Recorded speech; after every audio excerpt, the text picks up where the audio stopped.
오늘의 말씀 고린도후서 10장 12절에서 18절 말씀입니다. 우리는 자기를 칭찬하는 어떤 자와 더불어 감히 짝하며 비교할 수 없노라. 그러나 그들이 자기로서 자기를 헤아리고 자기로서 자기를 비교하니 지혜가 없도다. 그러나 우리는 분수 이상의 자랑을 하지 않고 오직 하나님이 우리에게 나눠주신 그 범위의 한계를 따라하노니 곧 너희에게까지 이른 것이다. 우리가 너희에게 미치지 못할 자로서 스스로 지나쳐 나아간 것이 아니요 그리스도의 복음으로 너희에게까지 이른 것이다. 우리는 남의 수고를 가지고 분수 이상의 자랑을 하는 것이 아니라 오직 너희 믿음이 자랄수록 우리의 규범을 따라 너희 가운데서 더욱 풍성하여지기를 바라노라.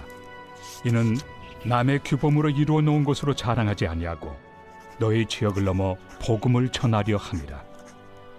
자랑하는 자는 주 안에서 자랑할지니라. 옳다 인정함을 받는 자는 자기를 칭찬하는 자가 아니요 오직 주께서 칭찬하시는 자니라. 바울을 대적하는 자들은 바울이 고린도 교회에 영향력을 끼치는 것에 대해서 이것은 남들이 다 해놓은 밥상에 숟가락을 얹는 것이다. 남들이 이뤄놓은 것을 두고 바울이 자기 것을 주장하는 그런 것이다 하고 비하하기까지 하였습니다. 다른 거짓 사도들이 자신의 업적을 내세우면서 자랑하면서 바울이 이뤄놓은 것까지도 마치 자신이 다 이뤄놓은 것인 양 자랑하였고 의스되었기 때문이었지요.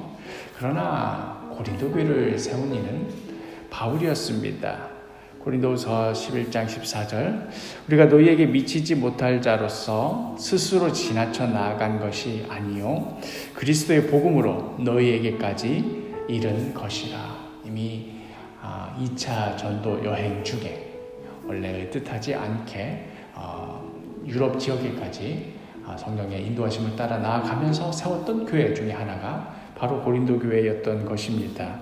바울이 고린도에까지 나아간 것은 어디까지나 하나님께서 그를 이방인의 사도로 부르셨기 때문이지 바울이 스스로 지나쳐서 유대인으로서 멀리 헬라 지역에까지 나아간 것이 아니었습니다. 하지만 거짓 사도들은 고린도 교회 안에서의 자신의 세력을 권고하게 하기 위하여서 자신의 업적을 부풀려서 자랑하였고 그로 인하여서 고린도 교회를 향한 바울의 사역이 자꾸만 바울이 고린도 교회에 편지를 보내고 이렇게 저렇게 조언하는 것이 마치 남의 교회에 간섭하는 그런 모양으로 비치도록 의도하였습니다. 그리하여 바울이 말하죠. 15절에 우리는 남의 수고를 가지고 분수 이상의 자랑을 하는 것이 아니라 오직 너희 믿음이 자랄수록 우리의 규범을 따라 너희 가운데서 더욱 풍성하여지기를 바라노라. 바울의 관심은 어디까지나 고린도 교회 안에서 자신의 권리를 주장하거나 어떤 자신의 입지를 공고하게 세우는 데 있지 않았습니다. 바울의 관심은 어디까지나 고린도 성도들의 믿음이 계속해서 자라나가고 그 믿음의 열매가 맺어지는 것, 풍성하여지는 것이었습니다. 또한 바울은 고린도 교회를 세우면서 여기까지만 의도한 것이 아니라 더 나아가 이방 세계로 복음을 전하는 것이 주님의 뜻임을 분명히 밝힙니다. 그리하여 16절에 이는 남의 규범으로 이뤄놓은 것으로 자랑하지 아니하고 너희 지역을 넘어 복음을 전하려 함이라. 바울의 마음속에서는 이미 고린도를 넘어선 그 이상의 지역에까지 마음을 두고 있었던 것이지요.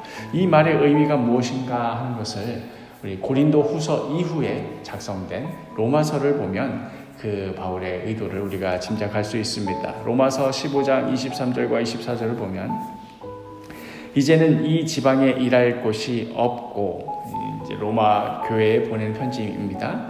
또 여러 해 전부터 언제든지 서바나로 갈 때에 너희에게 가기를 바라고 있었으니 이는 지나가는 길에 너희를 보고 먼저 너희와 사귐으로 얼마간 기쁨을 가진 후에 너희가 그리로 보내주기를 바람이라.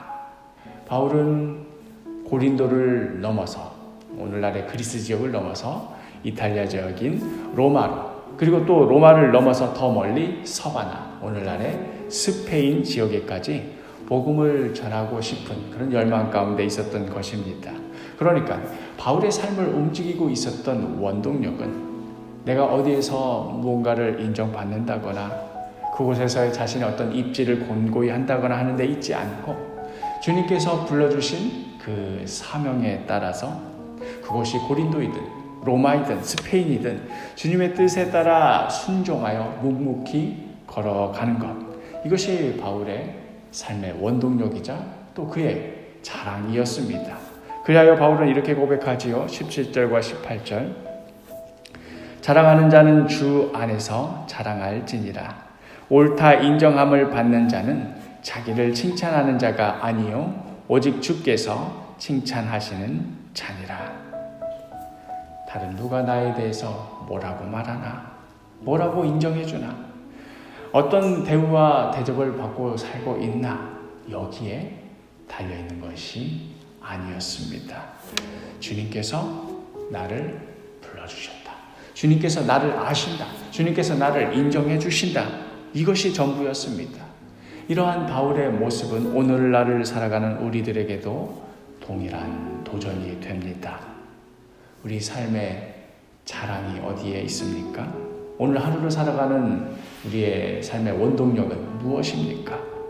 주님께서 우리 각자를 불러주신 그 삶의 자리에서 주님께서 우리를 인정하여 주시고 주님께서 우리를 칭찬하시도록 그 부르심에 순종하여서 겸손히 그 뜻대로 살아가는 것, 바로 여기에 우리의 자랑이 있는 것 아니겠습니까? 다른 사람들이 나에 대해서 뭐라고 생각할까? 어떻게 하면 내가 인정받을 수 있을까? 왜 사람들은 나를 이 정도밖에 인정해 주지 못하는 것일까 하는 그런 모든 생각들로부터 벗어나서, 그런 모든 생각들로부터 자유하여서 오늘 하루도 주님께 인정받고 또 주님께 칭찬받는 복된 삶을 살아가시는 귀한 하루가 되기를 간절히 축복합니다.